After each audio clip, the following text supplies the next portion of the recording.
26শে জানুয়ারি আমাদের যে সর্বরি home league খেলাটা, সেই খেলাটা আমাদের আজ গ্র্যান্ড ফিনালে দুটো সেমিফাইনাল হয়ে গেছে এবং ফাইনালের জন্য আমরা দুটো টিম পেয়ে গেছি, একটা মাতারা 11 ও একটা পেখম 11।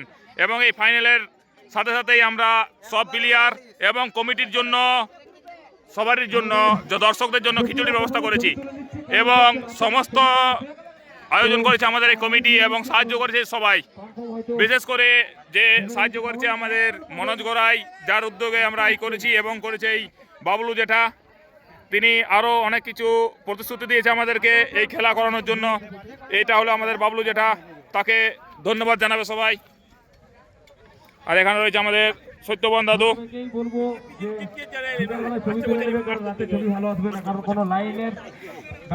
আর দাদু বলেছে আগামী বছর একটা মাঠের ব্যবস্থা হয়ে যাবে, তাহলে খেলাটা আরো দারুণ হবে আমাদের। ধন্যবাদ সবাইকে।